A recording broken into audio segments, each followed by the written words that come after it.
So,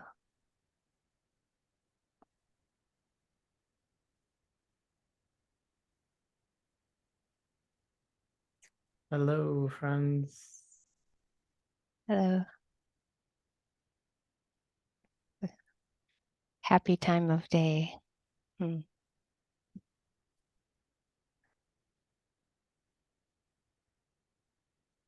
So if you want to connect with who's here on the other pages, take your time. Good to see you. Hmm. Hmm.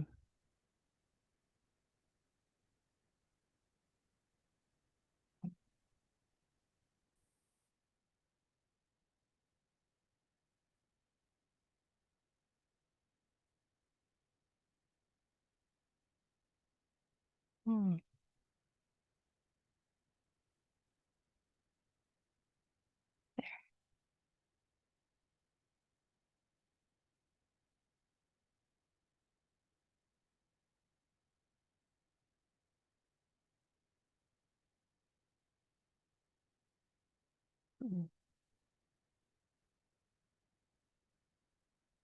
Well, often our attention is so pulled outwardly that it's such a relief sometimes to be able to let the attention with some courage and interest kind of relax and softly focus around the space around our body.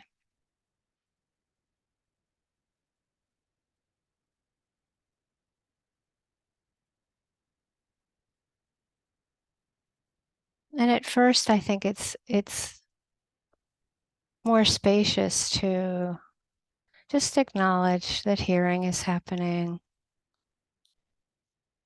body sensations are happening.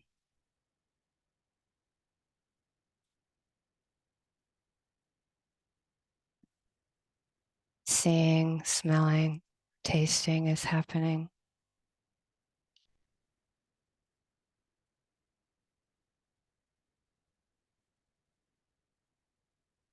Thinking is happening.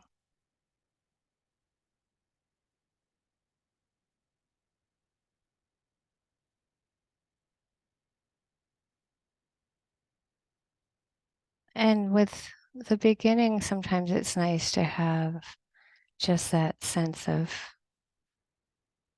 finding that quiet awareness that has the intention to include, as best we can, everything that appears during the sitting.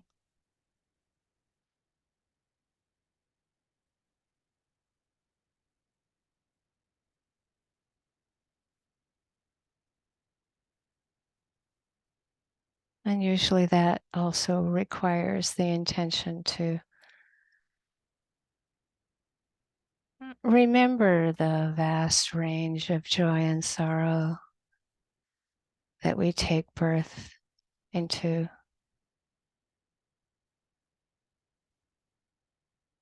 So that there's also this acknowledgement of range of what can appear.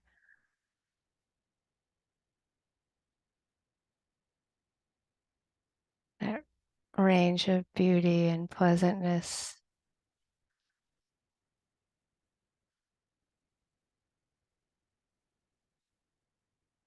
To loss or anger, fear, sadness, just that range of goodness, range of what goodness can connect with.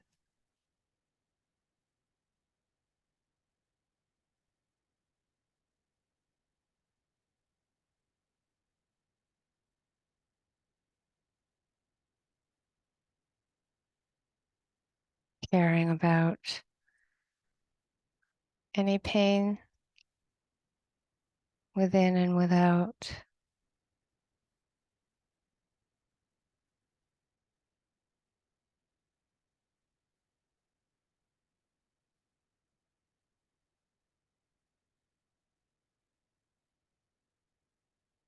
appreciating any joy within and without.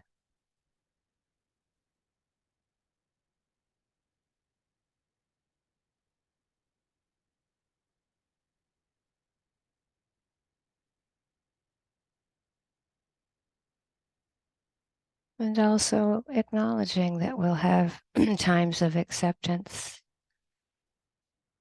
without condition,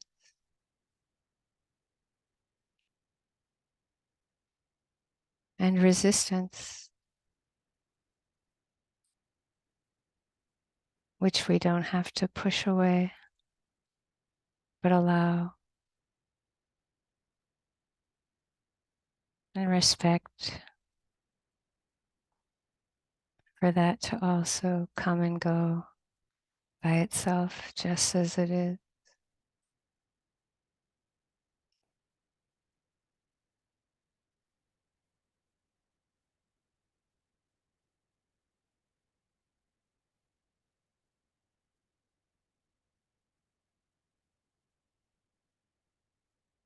So allowing the attention to gradually shift into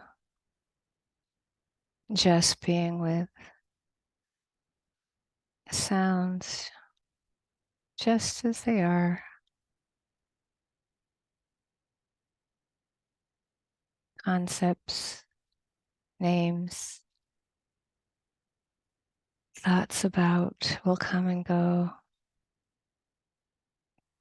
And you just gently bring the attention to connect right with the textures and vibrations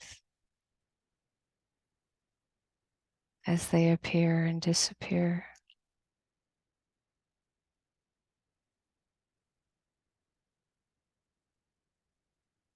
Pleasant, unpleasant, or neutral.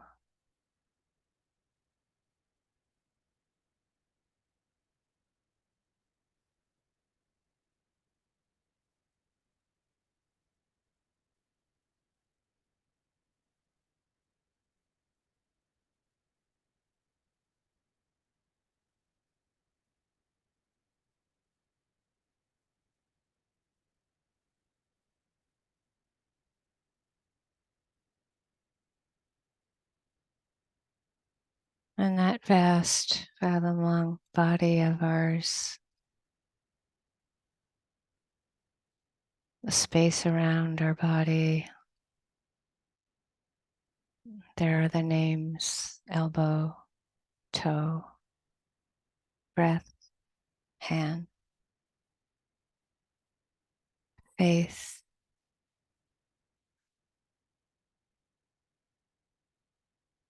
or warm, cool, tight, throbbing, light, movement, vibration, rough, smooth, soft, hard, streaming.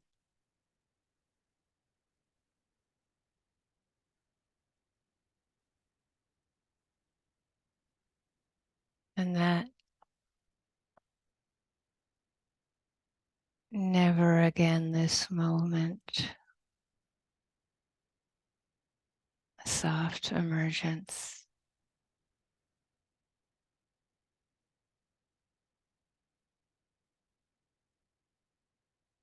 of what we might call my hand or my breath.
And taking your time with whatever appears.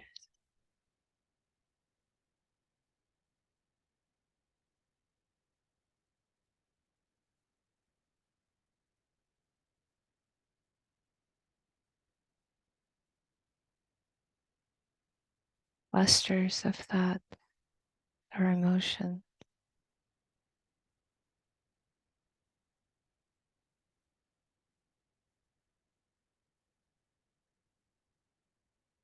Seeing if you can be kind,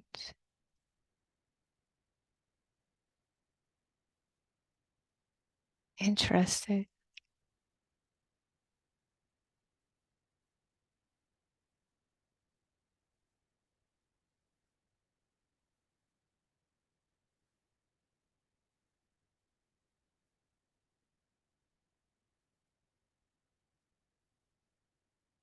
deeply respectful of life itself,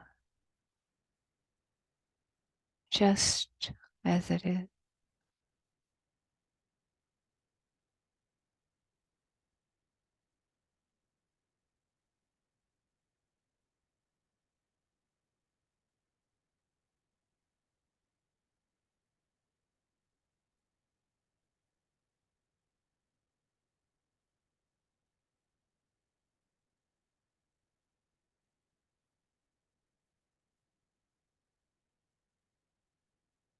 Something feels very personal that we're very identified with. Just notice, if you can,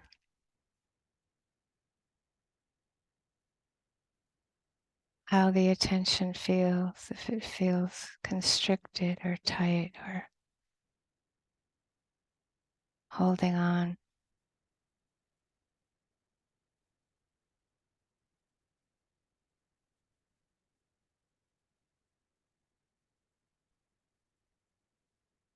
Viscerally.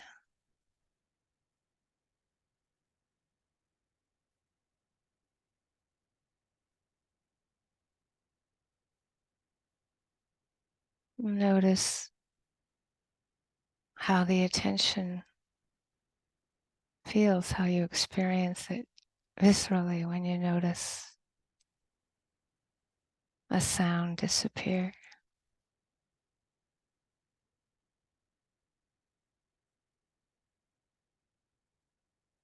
Or you get that sense of the breath just coming and going by itself, not mine.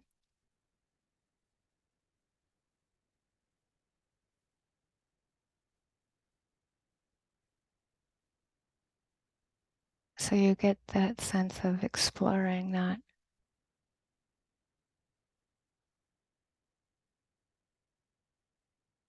controlling.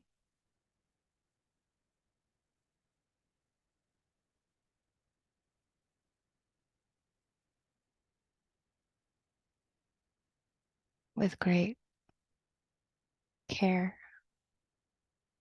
tenderness, and kindness as best we can.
Thank you, Michelle.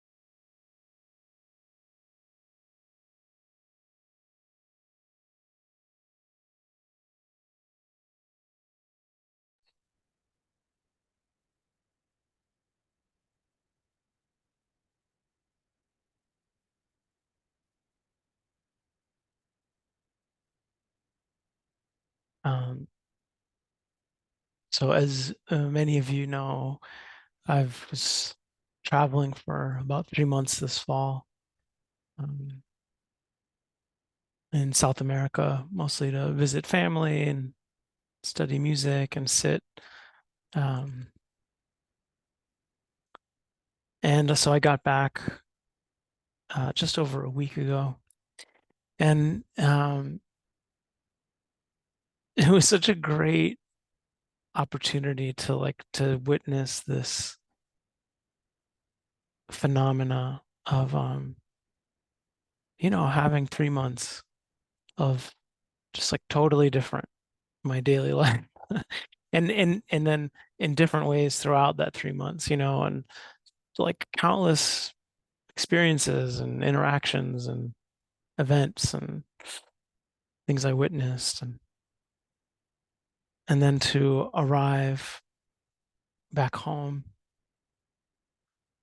and just like that was just gone, you know, the way in which it's like there was nothing it, there was nothing there was no one here who had gone with me. There was no like I have some like knickknacks, some gifts I got from people and like that's it, and this sense of how amazing it was to just see that like if I didn't actively kind of remember and rehash and recount internally or externally, there's just nothing left of that.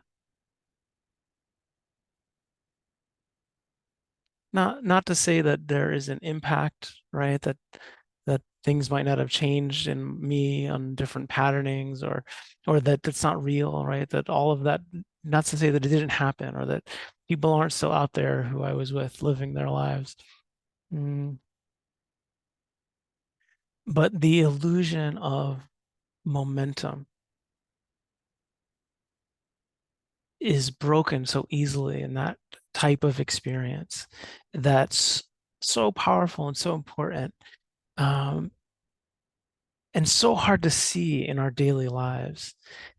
That this is always true, that there is no momentum from anything in the past if we don't cultivate it, if we aren't pushing or resisting or clinging or rehashing or working or grappling or whatever, that if the mind is not engaged in that way, all mental phenomena arises and passes, period. More phenomena will arise based on conditions that are out of our control. So it isn't to say that it just necessarily just everything stops without us being involved. But there is an important way to understand the way in which we are responsible for maintaining momentum of various kinds in our lives, in the world, in ways that we don't often recognize or appreciate, take responsibility for.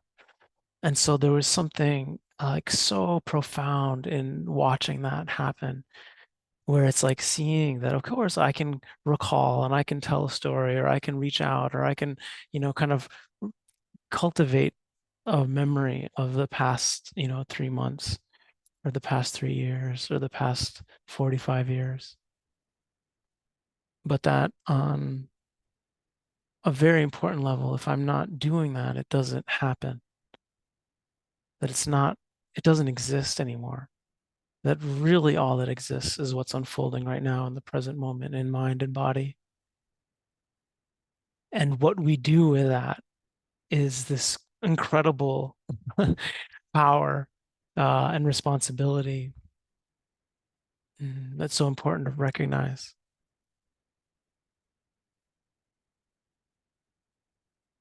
Do we, it's how hard it is to be in our daily lives and not concretize it, not hold it as a pattern, not be like, well, this is my life and this is my routine and this is the way this person acts and these are the neighbors and these are this is the context in which I'm in. And in this sense of a kind of like a momentum of that truth and of that belief and of the views associated with that, a coherence of that we will feel is just true, that it is objective, that we don't always realize that it takes our insistence on reasserting those truths over and over again, naming these patterns, naming these tendencies, naming the meanness, naming the my lifeness, naming the whatever, the time, the era, the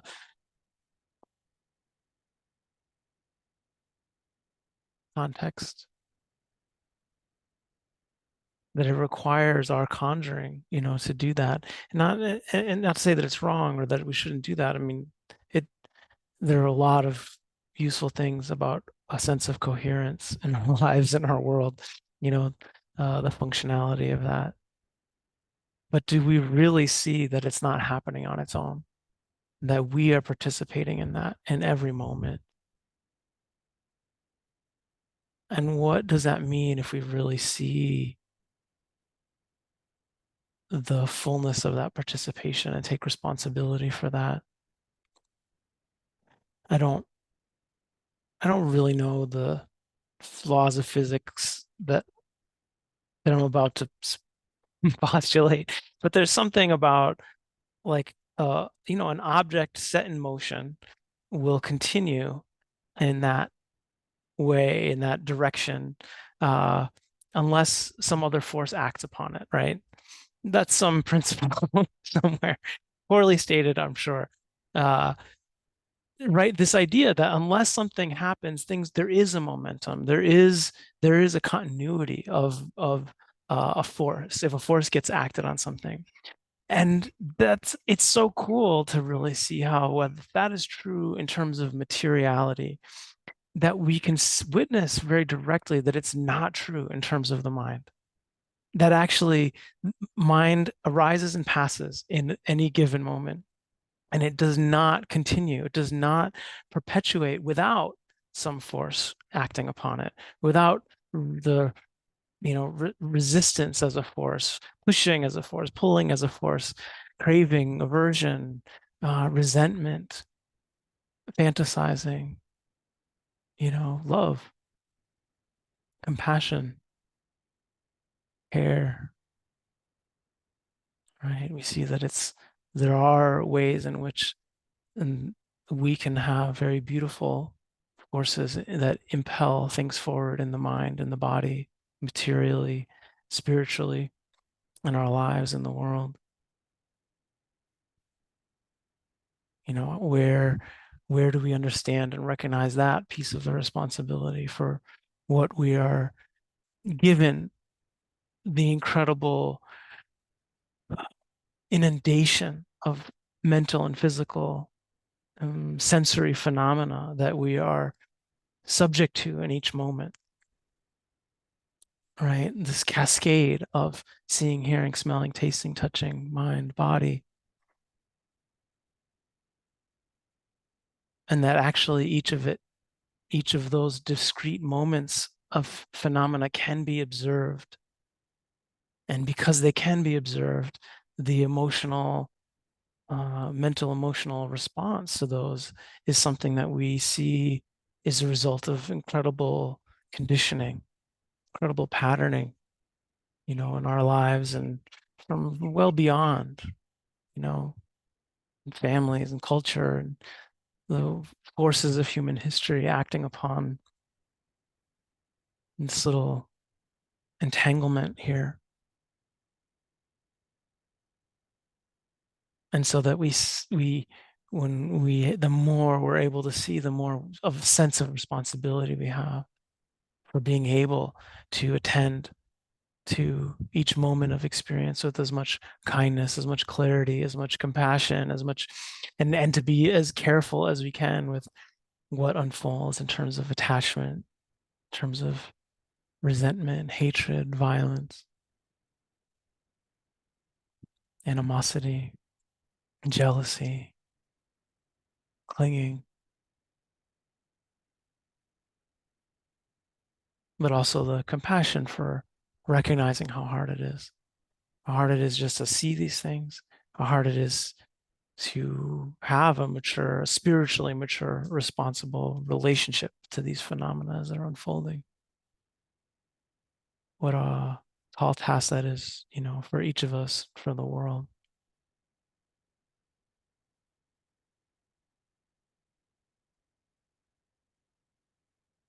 And to like appreciate that this is what Vipassana is. Like this is the essence of not just taking our view of things, our perspective on things, especially in just in terms of around anything, but like this way in which our daily lives can be,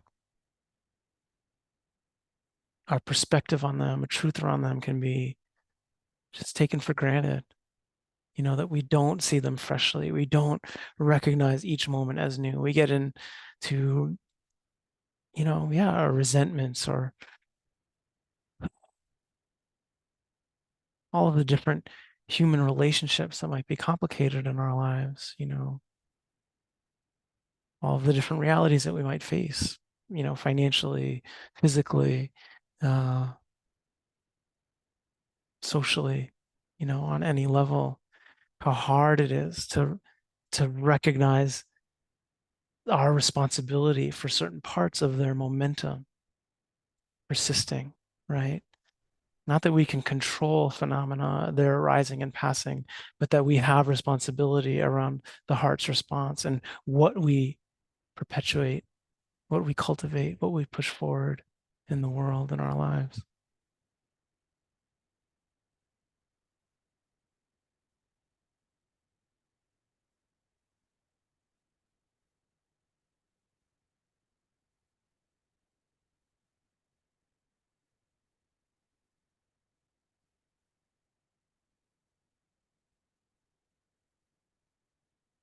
We have this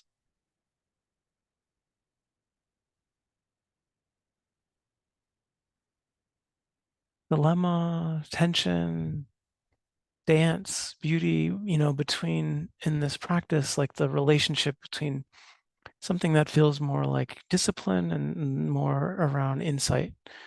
The sense of like, where are we disciplined enough to not always repeat patterns that are unhealthy internally or externally? Where are we able to see enough that we are careful, that we take the results of our actions seriously enough in terms of harm internally and externally, that we are vigilant, that we restrain ourselves from harmful speech, uh, physical action, harmful mental activity. Where are we trying to intentionally cultivate the good, the helpful, the generous, the beautiful in terms of our thought, speech, and physical actions?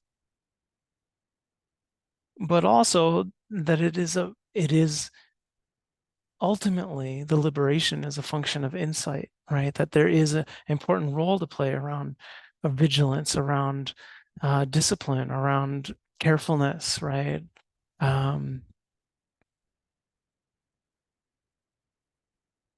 but that ultimately it's the mechanics of change, of the deeper change, have to do with insight, have to do with being able to observe phenomena so clearly, right? And so peacefully and with such stability that we're able to see their changing nature, their undependable nature, the suffering that comes from them when we cling to anything, when we identify with anything, when we try to stabilize any phenomena based on these tendencies, we see the suffering that comes from that.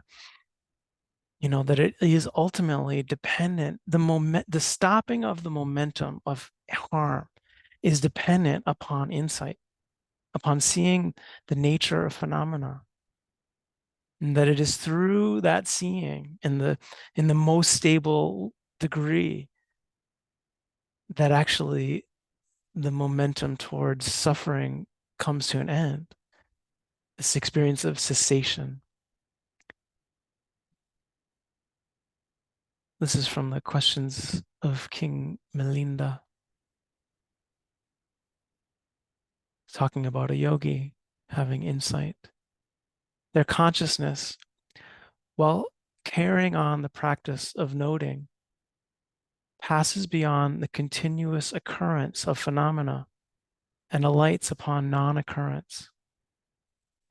One who, having practiced in the correct manner, has alighted upon non-occurrence, O king, is said to have realized Nibbana.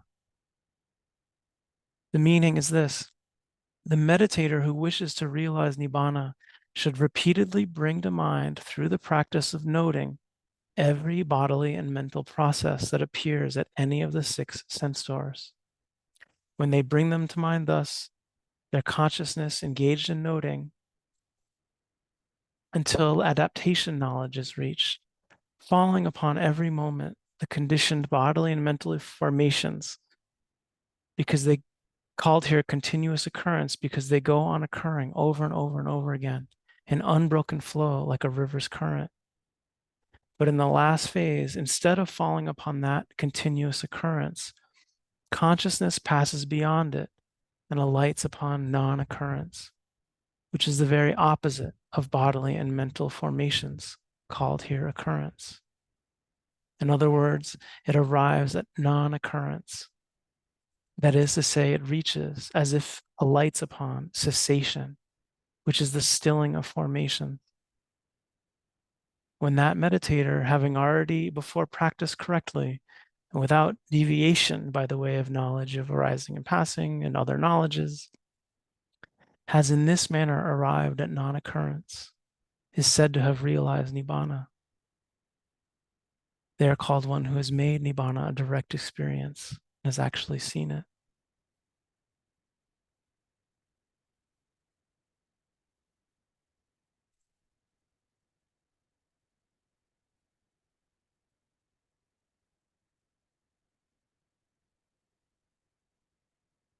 The sense of just letting things come to an end, seeing the way that that can only happen through this incredible clarity of vision and peacefulness of mind that doesn't need to cling to anything, that doesn't need to prolong it, to manipulate it, to change it, that is at total peace because of understanding, right? Because of seeing clearly that things can, for a moment, come to stillness. Now, things will continue to reappear, right? Until all of our karma is played out in this lifetime. But it's important to have that understanding, that context of what we're doing here. This, we don't try to overstate the progress of insight and talk about nibbana and full awakening, enlightenment. But there are times where it's important to clarify certain things about that aspect of this practice, to understand what is happening in our daily lives, what is happening when we are not alighting upon non-occurrence, when we are alighting upon lots of occurrences, and what is happening there to perpetuate those occurrences, to keep them happening, right? And these incredible, subtle, and powerful dynamics of mind, heart, body, that perpetuate existence, perpetuate selfhood, confusion, and that with the letting go of those things, that the wisdom there, the clarity is not just vacuous, right? That peace actually allows for a kindness, a love, a tenderness, a compassion, that is not attached to outcome, that is not conditioned in any way, right? It's that purest capacity for the heart to care, rooted in total acceptance of the truth of phenomena, the nature of suffering, how it works. And only comes with that comprehension.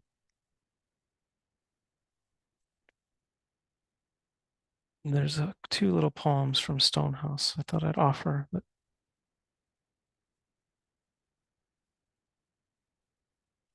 show both sides of it. Reasoning comes to an end. A thought breaks in the middle. All day, nothing but time. A whole year undisturbed. On a pristine mountain, clouds float free. In a clear sky, the moon is a lonesome O.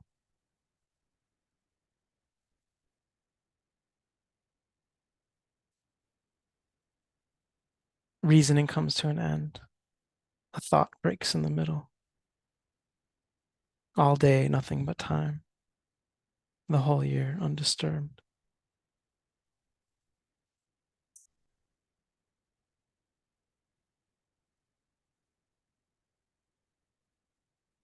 And another poem. Now that I'm old, I'm utterly lazy. 100 idle thoughts all turn to ash. But when a friend suddenly arrives, inescapable feelings force me up.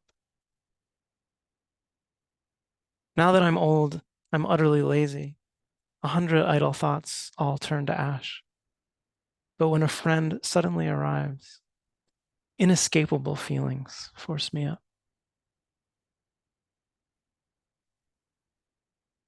And I think there is something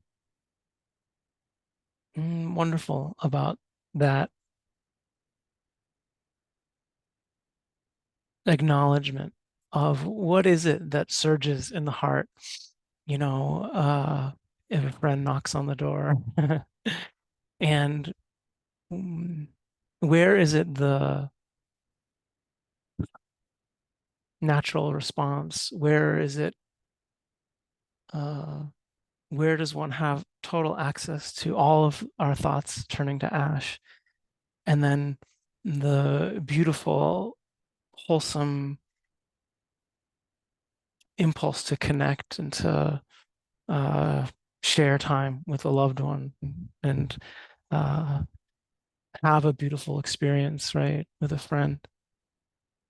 And where is it also an acknowledgement of these inescapable feelings, right? These incredible patterns that we are beholden to of, you know, socialization and where are the inescapable feelings that make us yell or, throw something at someone? What do we count as inescapable feelings? Where do we take responsibility for what surges in the heart, especially coming from a place as quiet as he's describing here in these poems.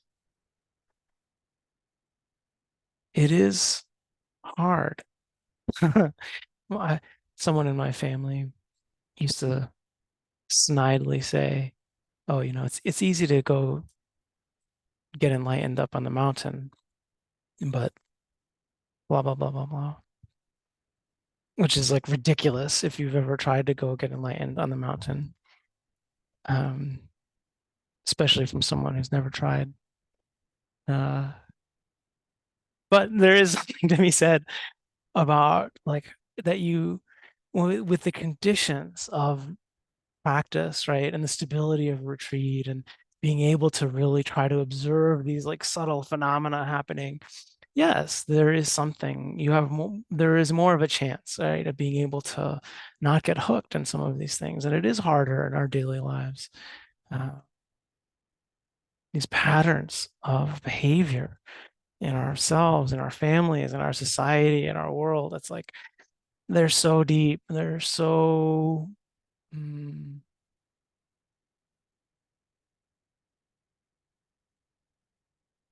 powerful, and some are so beautiful, right? It's not to say they're all pathological or they're all, just creating harm. Um, but of course, we get more and more sensitive to the patterns that we have not yet untangled in our hearts and minds that are creating harm, in ourselves and our relationships in the world. And it's good that we get more and more sensitive to those, that we don't have a sense of spiritual progress that leads towards more arrogance and more thinking that we're beyond. The practice should always be more and more sensitivity to the places in which we're stuck, that we need to grow and learn and be humble by. It doesn't mean that it's like more and more guilt about those places. Hopefully there's more sense of capacity to be kind, to be patient, to be able to hold the fire of some of these arisings in the heart, without acting upon them. But it is designed to make us humble, you know, more humble than we can conceive of.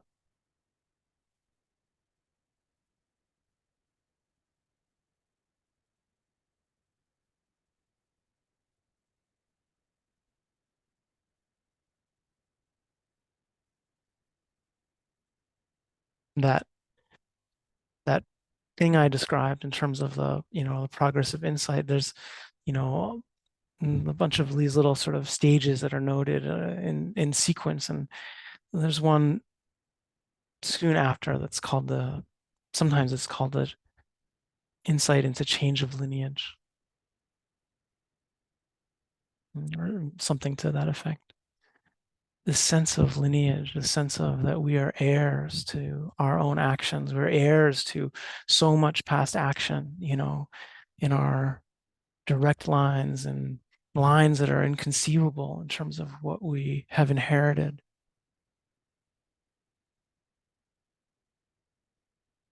And then what will we pass on? What will be the inheritance? What is the lineage that we perpetuate? It's unfathomable the degree to which we have responsibility for that,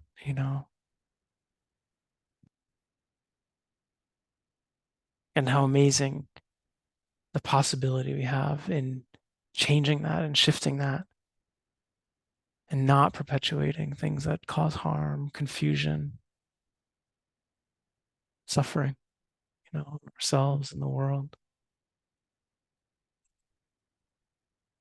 We see why it's hard and why the world is as it is.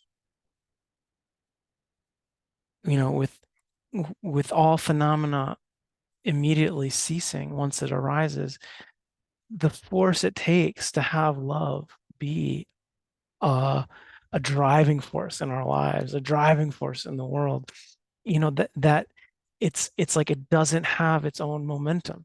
It requires constant pushing, constant maintenance, right? Um, we see how hard that is, in ourselves. We see how hard it is to have that be a shared experience, right? It's not a mystery why it's hard. These rafts that anything we build like disintegrates immediately. Doesn't mean we don't try to build rafts that are beautiful, that are built on generosity and patience and kindness and care, compassion, restraint. But it's not surprising when we see in ourselves or in others the just the lack of training, right? The lack of um, it's not even just determination, it's the stamina, right? To actually keep that going in the face of disintegration, in the face of pain, in the face of violence, in the face of whatever we encounter, right? To keep that direction moving, right? To keep that drumbeat going without needing anything to be the way we want it to be, right? Without the satisfaction of achievement, uh,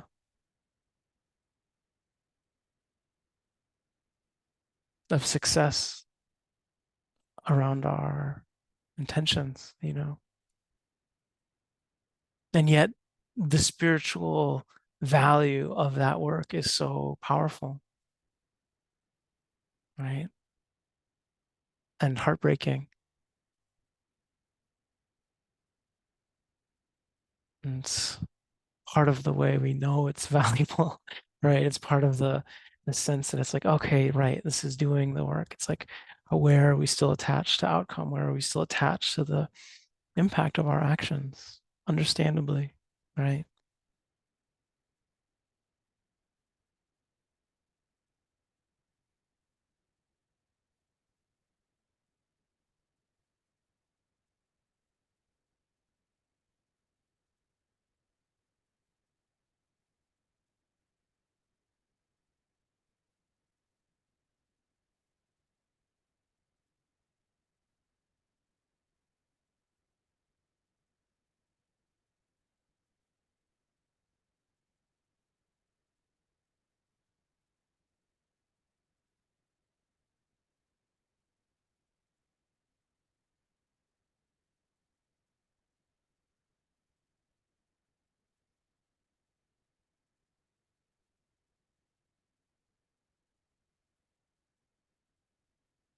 I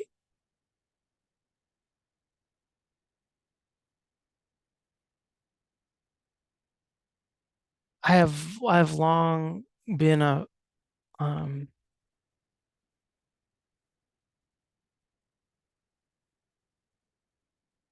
a fan of Christmas, and it's a silly way of saying it, but the the last few months have in in South America, I wasn't sure how I would be feeling about it right now, given the for me was a rather profound saturation with Catholicism, uh, in my family, in the world around me, and even in my times as being as like my more touristy times, in Quito, it's like there's just these amazing old churches, I mean, it's such a part of what um is worth exploring, and uh getting to know better. And it had been a while, since I'd really in an educated way sort of, visited a lot of these colonial churches, and but also in Bolivia. Um,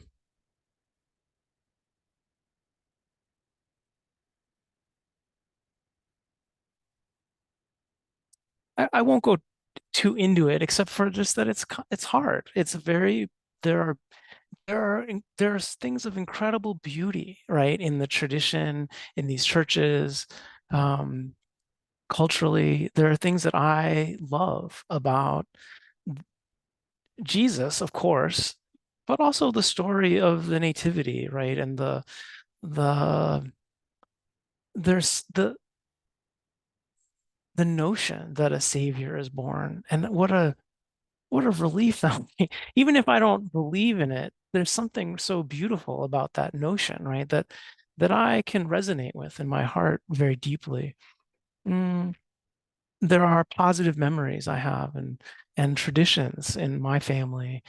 Um, and there are complicated ones.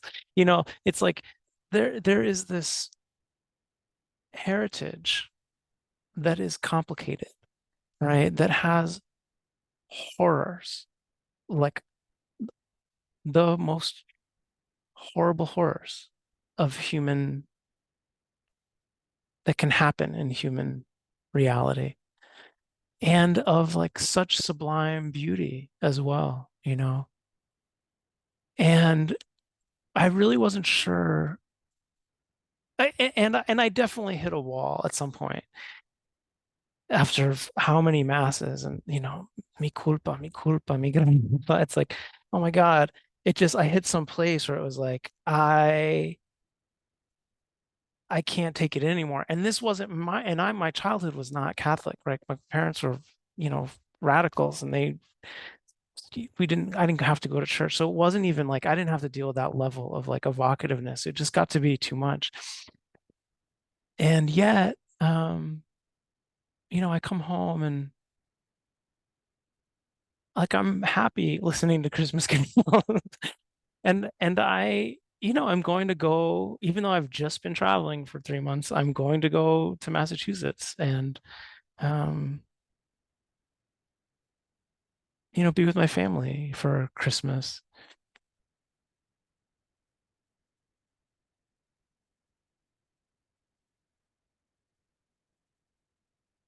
And so it's like none of these things are uncomplicated, right? If it is important to wrestle, right? It could be the tendency in the human heart to just reject it all or to ignore the suffering and to just kind of go with it, to be in denial of the complexity is very strong, right? For all of us in whatever ways it is. This is just like one example that happens to be alive right now for me.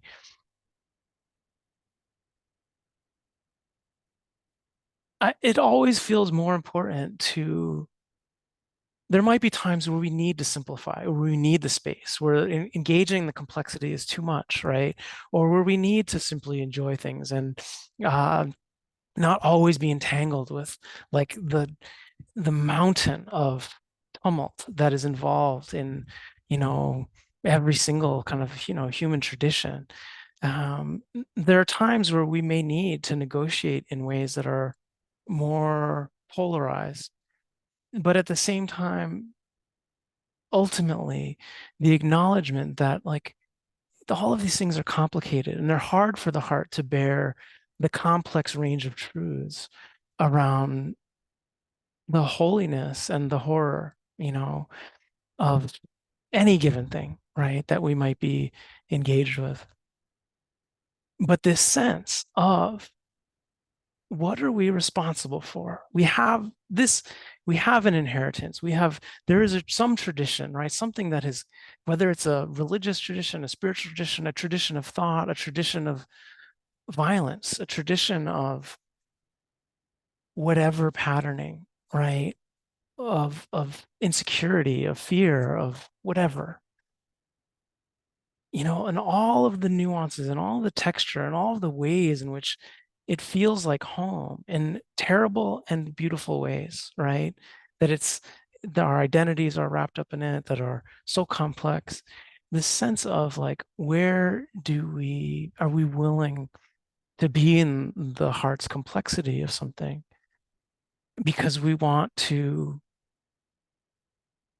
take responsibility about what we're carrying forward.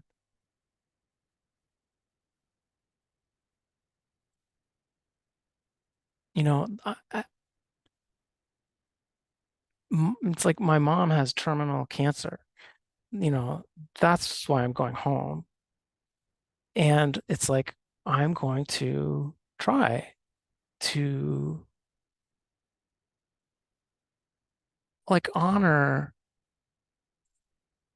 the traditions, the practices, the gifts, the beautiful things, right, that I have inherited and feel responsible for recreating, right? Perpetuating, cultivating, offering back, offering forward, whatever, right? That I may be a vehicle for something good and to do my best to not perpetuate all of the other patterns that are less wholesome, less beautiful, more difficult, more complicated, right? That have to do with family, that have to do with the town I grew up in, that, the all of that might be evoked there.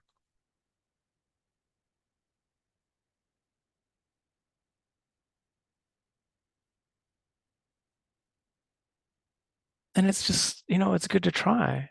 It's good to be humble. It's good to know that, it's like that we are in a time where there's so much volatility, where so much feels at stake, right? In everything we say, in every decision we make around in many different fronts, and this sense of our responsibility And the pressure around that is so heightened. And on one hand, there's something really beautiful and important about that. On the other hand, there is the sense of like, if if our actions are coming out of that sense of pressure and tightness and anger, and is it what is it ultimately perpetuating, right? And that we have this complex situation. We have Hanukkah just started, Christmas is coming, the solstice is happening, there's a new year. There are all these ways in which it's like the momentum of past action and culture and heritage and tradition are like so intense right now, right? The reenactment of all of these traditions and things, or the loss of these things, right? The ways in which they are not being reenacted, the way that they've been broken, the way, whatever. It's just to remember there is something about all of it that doesn't, there is the side of it that's real, and there's the side of it that is not real. There is a side of it that every moment, everything that has happened in the past collapses. And you only have what's happening right now in your body, mind, heart, right? That the momentum is a choice we make. Whatever is moving through us, whatever we are perpetuating is a choice we make. And that there's something about that pressure that is actually not real, that it is also a decision that we take and make over and over and over again.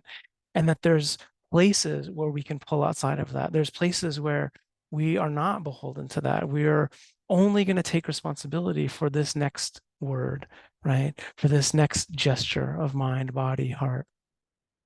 And that there is a powerful freedom in that that is really important, that can sometimes just be the saving grace in these times where all of it feels um, overwhelming, right? That we are overwhelmed with all of the various kind of forces and stimulations in our lives, where there's another level at which it's like it's not real. There's just what's happening in the heart, mind, and body, and it's just dissipating next moment to next moment. And all of our stories about what this person did or in our family or thousands of years ago, it's like it comes to an end. A thought breaks in the middle, right? When we can find that much peace and that much stillness. And then we choose what comes next, right? We choose what we're putting forward in the world, in our lives, in our families. And that can come out of a place that's not just swept up in the pressure, not just swept up in the momentum, in the tendency, in the pattern, but of something we're choosing to do out of wisdom, compassion, love.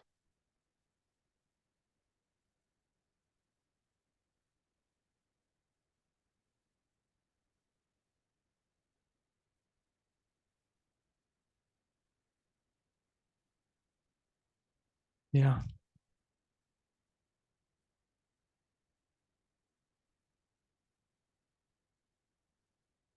I think we'll leave it at that for today rather than take questions. It's been nice kind of having these weeks back and forth of some talks and then other times where we're taking more questions. But, I guess think it's partly just to say we recognize these are powerful times in familiar ways and in unfamiliar ways. And in some ways, it seems like we've been saying that for some years now. And, you know, ultimately, this is about like feeling like we have the capacity to do this. And this is one aspect of that capacity, one aspect of unhooking from the momentum of past action, mm, and building something beautiful moving forward as best we can. Mm. Take care, everybody.